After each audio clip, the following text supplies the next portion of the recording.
ఇగో ఇదొక డ్రామా ఈ కేటీఆర్ది. ఏంది? రాజన్న సిరిసిల్ల జిల్లా బొప్పప్పలో గురుకుల విద్యార్థి అనిరుద్ధ్ తల్లిదండ్రులను పరామర్శిస్తున్న కేటీఆర్.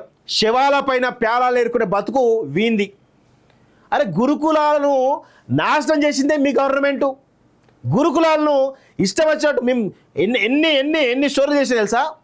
అసలు IIIT బాసర ఉంది కదండి, IIIT బాసరలో విషాహారం ఎంతమంది పిల్లలు చనిపోలే? అప్పుడు ఎందుకు పరామర్శించలే వీడు?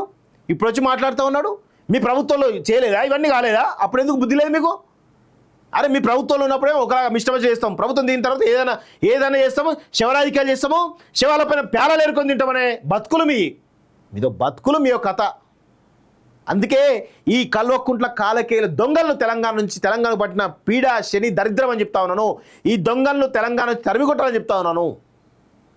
వీళ్ళ వల్ల తెలంగాణకు జరిగే నష్టం అంతా ఇంత కాదు, చాలా దారుణంగా జరుగుతూ ఉంటాయి ఈ దొంగలు. ఇగో శవాల పైన ప్యాలాలు ఏరుకునే బతుకులాగా తయారైంది. దీన్ని కూడా ప్రభుత్వం పైన విమర్శ చేయాలంటే ప్రయత్నం చేస్తాను. గత 10 ఏళ్ళలో ఏం చేయలేదు, ఇప్పుడు వచ్చి మాట్లాడుతాను. 8 ఏళ్ళలో ఏం చేయలేదని మాట్లాడుతాను. ఈ దొంగలు 10 ఏళ్ళలో నిజంగా నువ్వు నాణ్యత విద్య అందించినవా? నాణ్యమైన ఫుడ్ పెట్టినవా? లేదంటే పెద్ద ఎత్తున నువ్వేమైనా బిల్డింగ్ కట్టినవా? అంటే ఏమీ లేదు, చేసింది శూన్యం.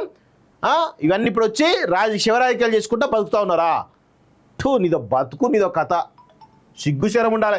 గురుకులానికి పట్టని దళిత విద్యార్థిని అట. పాఠశాల 3వ తరగతి నుంచి పడిన బాలిక నడుము గాయం, తమకు సంబంధం లేని బాలిక తల్లితో లేఖ రాయించుకున్న ప్రచారం ములుగు గురుకులలో 9న ఘటన అంటూ కొన్ని చూస్తాను.